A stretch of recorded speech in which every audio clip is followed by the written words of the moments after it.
हाँ तो मेरे दोस्तों, मेरा नाम विशाल प्रजापति है और मैं आपका माइंड ट्रैक पर हार्दिक स्वागत करता हूँ। उम्मीद करता हूँ कि आज सारे अच्छे होंगे और मस्त होंगे। आपको पता होगा कि हमारा जो लगातार टॉपिक चलता आ रहा है और हमने पिछला टॉपिक किसका क्लियर किया है, महालेखक महान्यायवादी का। ठीक है, और आज के जो अपन टॉपिक शुरू कर रहे हैं, हालांकि उसी के अंदर अपन ऐड करेंगे। ठीक है, इसका नाम हो जाएगा, टॉपिक में लिख देता हूँ, इसका नाम आएगा नियंत्रक व या एवं, है ना, नियंत्रक व महालेखा परीक्षक। ठीक है भाई, इसका आज का अपना टॉपिक रहेगा। ठीक है, इसके बारे में अपन समझेंगे। ठीक है भाई, टॉपिक हालांकि छोटा है और बिल्कुल उसी की तरह है, किसकी तरह, महान्यायवादी की तरह। बस ये थोड़ा सा फर्क, वो केंद्र पे, ये राज्य पे। पर इसमें एक और सबसे बड़ा अंतर है कि वो क्या है, एक वकील है। ठीक है, कौन, जो कानून का वकील है उसको तो महान्यायवादी बोलते हैं। ये ऐसा नहीं है, ये क्या करता है, अकाउंटिंग चार्ट का काम करता है। जैसे कि कोई कंपनी है, ठीक है, कंपनी में वर्कर्स काम करते हैं और उसके ऊपर क्या सुपरवाइजर होता है, मतलब उसको क्या, वो सारा पेमेंट बनाता है उनके लिए, जैसे कोई काम सही से कर रहा है नहीं कर रहा है। ठीक है, और उसके उसके हिसाब से क्या बनाता है, अकाउंटिंग, मतलब जो उसको पेमेंट देता है उसके आधार पे। तो ऐसे ही ये क्या है, ये अकाउंटर है। ठीक है, मतलब कैश वगैरह का, अगर सरकार ने किसी फंड में या किसी भी जगह पर क्या पेमेंट लगाया है, रुपया लगाया है, अगर उस काम में क्या कोई घोटाला तो नहीं हो रहा है, काम सही से हो रहा है क्या, उसका जो अपन रुपए दे रहे हैं, है ना, सरकार ने रुपया दिया है, पैसा जो दिया है वो वेस्ट तो नहीं हो रहा है, उसका कोई गलत उपयोग तो नहीं हो रहा है। इन सारी चीजों की जानकारी और जांच पड़ताल के लिए कौन रखा जाता है, महालेखा। ठीक है, महालेखा परीक्षक। ठीक है, इसके बारे में अपन अच्छे से समझेंगे। तो अपन शुरू करते हैं। तो सीधी सी बात देखो, सबसे पहले इसकी जो स्टार्टिंग हुई थी ना, इतिहास। ठीक है, इसका इतिहास तो ये है कि ये ईस्ट इंडिया कंपनी लाया है, ईस्ट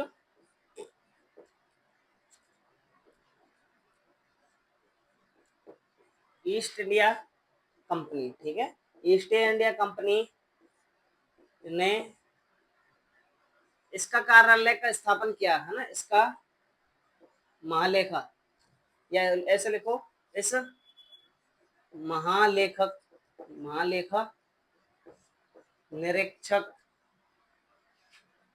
निरीक्षक नहीं परीक्षक, है ना, परीक्षक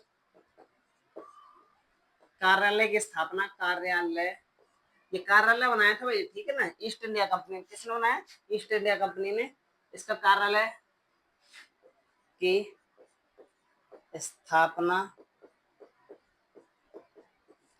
कब की है, सन 58 में। ठीक है, 1858 में।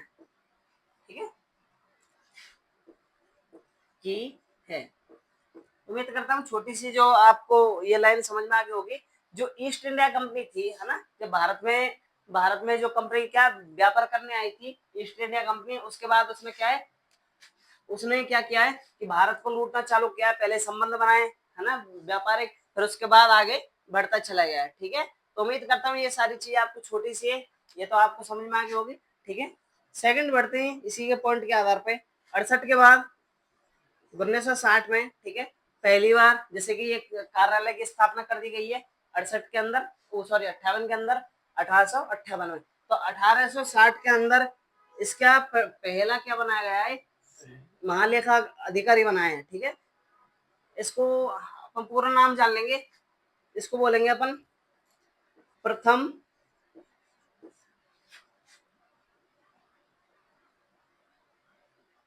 महालेखा, है ना, महालेखा परीक्षक। महालेखा परीक्षक पहले कौन था, ये था अपना एडवर्ड एडवर्ड ड्रम। ठीक है, ये सबसे पहला बना था। और ये किसके समय बना था, मतलब जब कौन था, तो ये था लैंड, क्या बोलते हैं, अरे लॉर्ड, है ना, एक अधिकारी था लॉर्ड कैनिंग, है ना, कैनिंग, लॉर्ड कैनिंग का शासन था उस समय। ठीक है भाई, भारत पे। ठीक है, तो उस स्थिति में इसको बनाया गया था 60 में। 60 के बाद आता है 1919 में। ठीक है, 1919 में इससे पहले ये को लिख लेते हैं।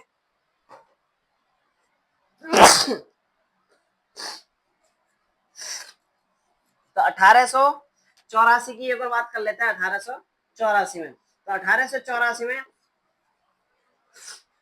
ये भारत के निरीक्षक निरीक्षक व महालेखा, है ना, महालेखा परीक्षा नाम रखा गया।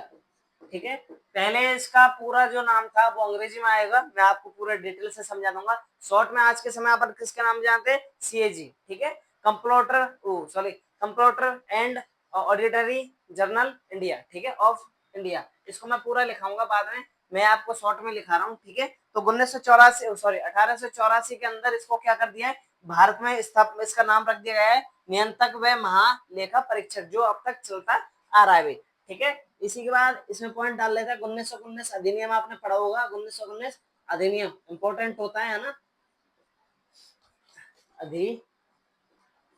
ये अधिनियम आया था और इसी के अनुसार, ठीक है, इसी अधिनियम में इसका जो क्या वैधानिक दर्जा दिया गया है, किसका, महालेखा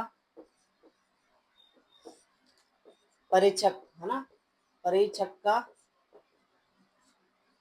को वैधानिक दर्जा दिया, वैधानिक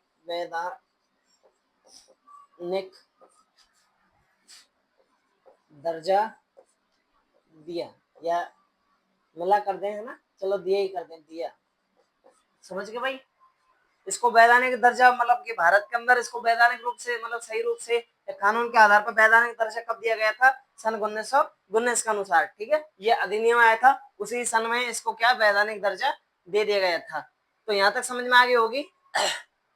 एक और देख लेते हैं, ये तो मैं आपको बताया था केंद्र पर है ना, महालेखा, और इसमें मतलब ये तो सबसे पहले केंद्र पर स्थापित हुआ है, फिर इसको प्रांतों में स्थापित स्थापित किया गया था। ठीक है, प्रांतों में इसकी व्यवस्था की गई है, और ये की गई है अपना 94 है ना, सन 1994, सॉरी 35 है वो, 94 नहीं है, सन 1935। ठीक है, क्योंकि थोड़ा सा, हाँ 35 है, ठीक है भाई।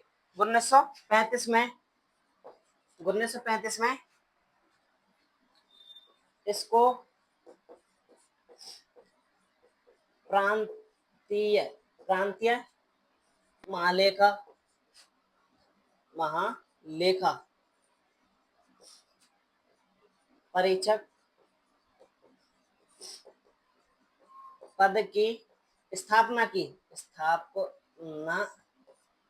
भाई। समझ गए भाई, 1935 के अंदर महालेखा जो प्रांतों में भी इसकी क्या कर दिए, स्थापना कर दिए। उम्मीद है छोटी सी जो स्टार्टिंग है आपको समझ में आ गई होगी। इसका जो इतिहास है वो ईस्ट इंडिया कंपनी है ना, उसने शुरू किया था सन 1958 के अनुसार। ठीक है, इसका पहला कार्यालय बनाया, फिर 60 में इसका क्या है, महालेखक का जो पहला जो वो बनाया है ना अकाउंटर, वो बनाता है एडवर्ड ट्रम्प, हाँ, और किसके शासन काल में, लॉर्ड कैनिंग के। ठीक है, 84 में इसको भारत का वैधानिक नाम दे दिया है, जो अब तक मतलब वर्तमान में अब तक चलता आ रहा है। ठीक है, जिसको अपन शॉर्ट में सीएजी बोलता है आज के समय, है ना। और 1919 में इसका वैधानिक रूप से दर्जा दे दिया, और 35 के अंदर 1935 में इसको क्या कर दिया है, पूरे भारत में जितने प्रांत है उसमें क्या लागू कर दिया है ये पद। तो इसको एक बार उतार लीजिए, फिर बढ़ेंगे अपन आगे की ओर। जल्दी से उतार लो जी।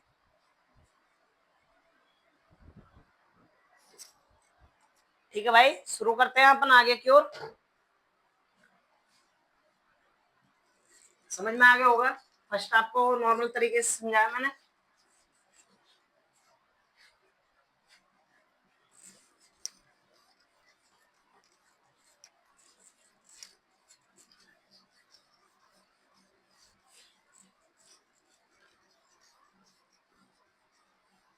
ठीक है भाई, चलो भाई बढ़ते हैं अपन आगे की ओर। मैं क्या बता रहा था आपको, देखो इसको शॉर्ट में तो अपन किस नाम से जानते हैं, CAG। ठीक है, इसकी जो फुल फॉर्म होती है वो होगी कंप्यूटर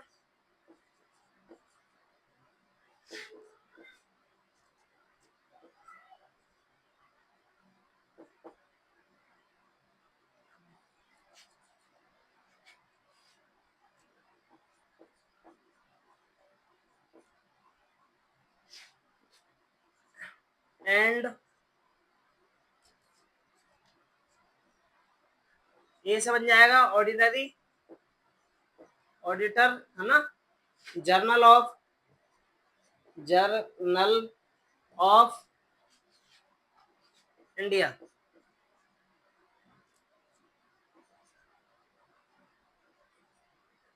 इंडिया आई,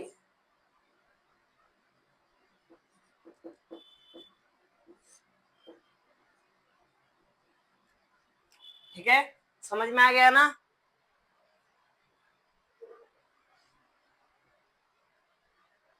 कंप्यूटर, है ना, अपन कंपाउंडर बोलते हैं ना, कंप्यूटर एंड ऑर्डिनरी, है ना, auditor, sorry, auditor journal of India, इसके नाम से अपन इसको जानते हैं, ठीक है भाई,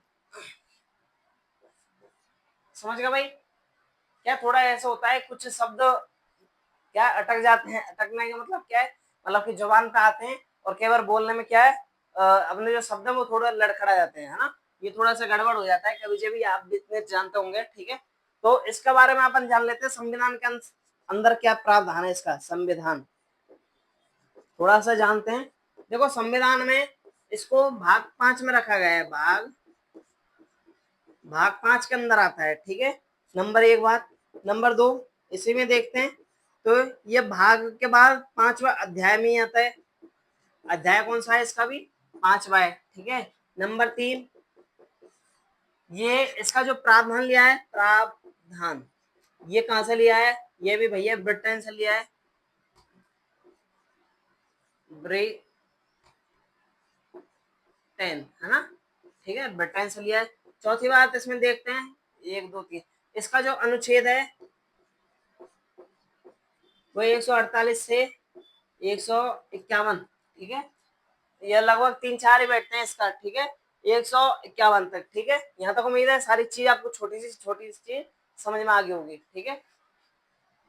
और देख लेते हैं सीएजी का, सीएजी, ठीक है, सीएजी का अन्य नाम, इसका अन्य नाम से जानते, इसको जाना जाता है, पहला धन का अधिकारी, समझ में आ गया ना, धन का अधिकारी।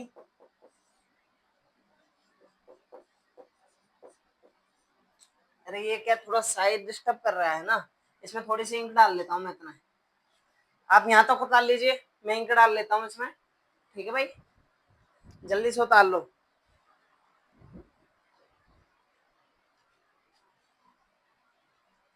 देखते हैं इसको,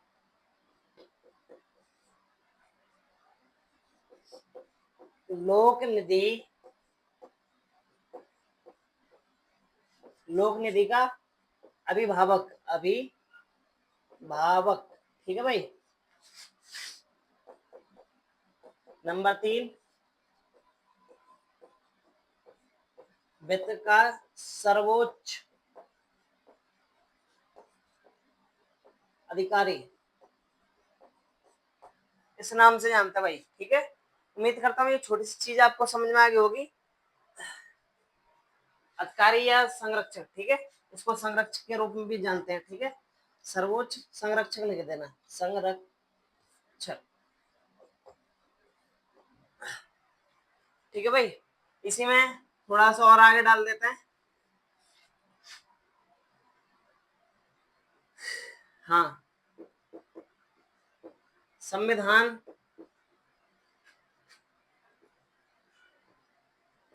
विधि के 4 रक्षक होते हैं भाई, 4 रक्षक, जो क्या संविधान के लिए काम करते हैं सही तरीके से।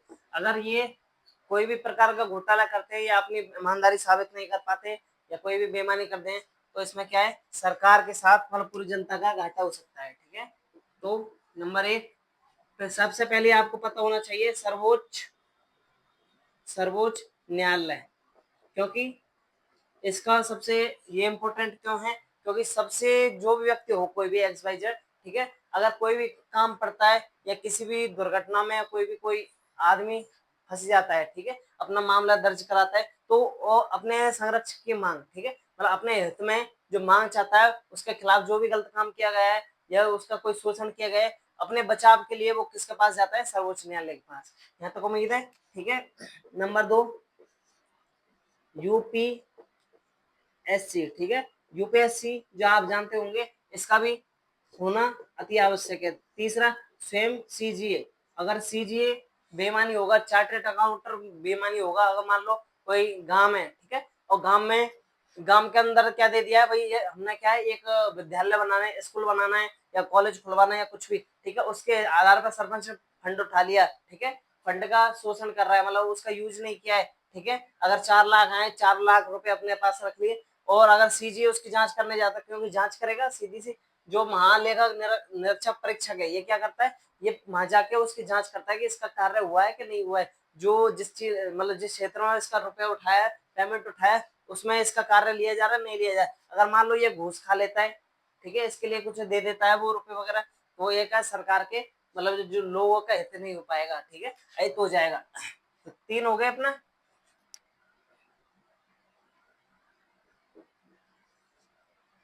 एक तो अपना हो गया उच्च न्यायालय, है ना, फिर हो गया अपना यूपीएससी, फिर सीजीए, और सीजीए के बाद एक और बचता अपना, क्या नाम है उसका,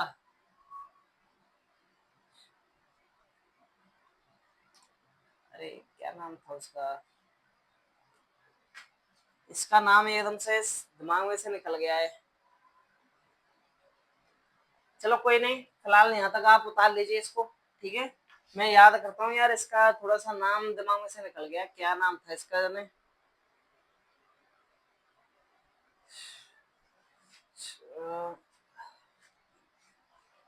हाँ, लिखो, निर्वाचन, ठीक है, निर्वाचन आयोग। यहीं से सोच रहा था मैं कुछ गड़बड़ है ना, ये गड़बड़ थी, थोड़ा सा दिमाग से निकल गया। निर्वाचन आयोग, निर्वाचन आयोग से, क्योंकि इसका मतलब जनता का शासन होता है, ठीक है, लोकतंत्र, और लोकतंत्र अपने जो प्रतिनिधि मतलब जो जनता होती है अपने प्रतिनिधित्व भेजती है, जिससे वो उसका क्या भला हो सके जनता का। अगर उसका उसका बेईमानी हो, अगर वो बेईमानी करे किसी कारण से, तो वो तो अहित हो जाएगा ना, ठीक है। तो इसलिए ये चारों का क्या प्रावधान किया गया है, ठीक है। तो आप इसको एक बार उतार लीजिए, महालेखा में ये वाला अपना जो छोटा सा पॉइंट है, ये समझ में आ गया होगा आपको। उम्मीद करता हूँ दोस्तों आपको ये सारी चीज आपको समझ में आ गई होगी, ठीक है।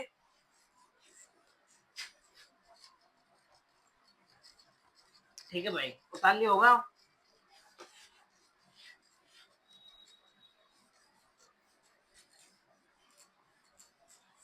चलो थोड़ा सा और जान लेते हैं। अब जानते हैं कि इनके बारे में, ठीक है, सीएजी के बारे में क्या क्या बोला गया है, ठीक है। कथन, कथन के नाम से जान लो। तो सबसे पहले जो कथन आता है वो आता है जवाहरलाल नेहरू का। जवाहरलाल नेहरू,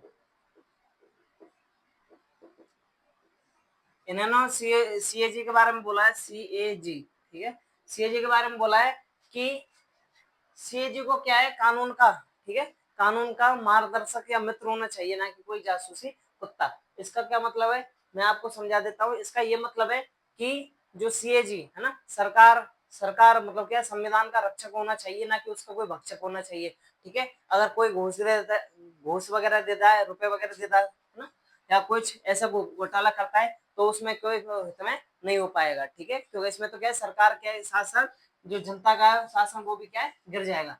तो सर सीएजी भारत संविधान प्रधान का मित्र, या क्या होना चाहिए, यहाँ लिख दो, मार्गदर्शक, ठीक है, मार्गदर्शक होना चाहिए, ना कि कोई जासूसी कुत्ता, ठीक है भाई। इसका मतलब ये नहीं है, मान लो एग्जांपल में इनकम टैक्स रेट देने आ गई है ना, इनकम टैक्स रेट देने जा रही है, और कोई मतलब है ना, अब सीजे उसके साथ जा रहा है, एग्जांपल लगाओ, ठीक है, या उसकी जांच करने के लिए जा रहा है कोई भी, ठीक है, कोई जैसे कि बड़े बड़े जो नेता वगैरह होते हैं वो क्या ऐसे घोटाला वगैरह कर देते हैं, ठीक है, फंड उठा लेते हैं, उसका प्रयोग नहीं करते, तो ऐसी चीज में तो जांच करने जा सकता है क्योंकि इसके पास अधिकार है, ठीक है। और ऐसे में क्या अगर वो कोई दूसरे की वो कर देगा, गुलामी वगैरह करेगा, तो उसमें तो क्या है, सरकार और संविधान का पूरा मान गिर जाएगा, ठीक है। दूसरा भीमराव अंबेडकर की बात, डॉक्टर भीमराव अंबेडकर, भीमराव अंबेडकर, ठीक है, इन्होंने क्या बोला है,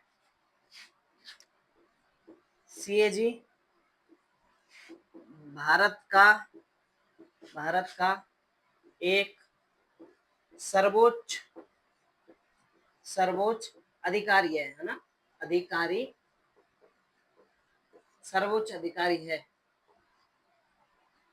इन्होंने बोला है जो भीमराव अंबेडकर ने, जो सीएजी है भारत का क्या है, सर्वोच्च अधिकारी है ना, महत्वपूर्ण पद है या अधिकारी है। ये क्या है, धन का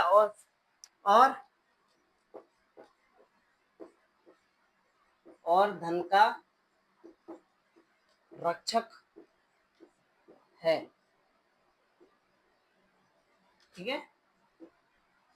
भारत का सर्वोच्च महत्वपूर्ण अधिकारी या सर्वोच्च अधिकारी, या इसमें ऐड कर लो यहीं पे महत्वपूर्ण, ठीक है, क्योंकि इंपॉर्टेंट है। सर्वोच्च भारत का, हाँ, सीएजी भारत का एक सर्वोच्च महत्वपूर्ण अधिकारी है और धन का रक्षक है, समझ गए ना। तीसरा जो कथन आता है वो आता है वेंकट रमन का, ठीक है। इसके अनुसार सीएजी क्या है, सीएजी फिजूल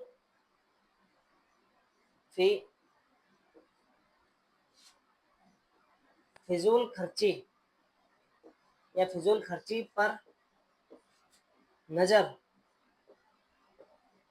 रखने वाला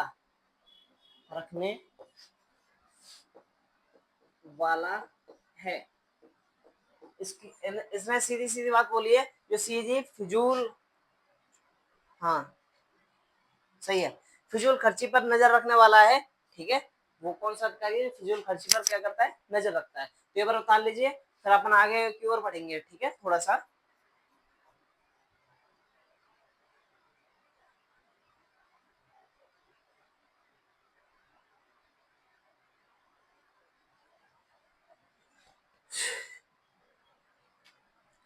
कथन आपको समझ में आ गया होगा, ठीक है।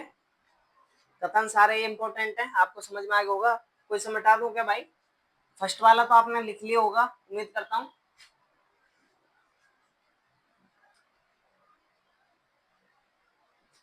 चलो ठीक है ना, फर्स्ट वाला को मैं रिमूव कर रहा हूँ।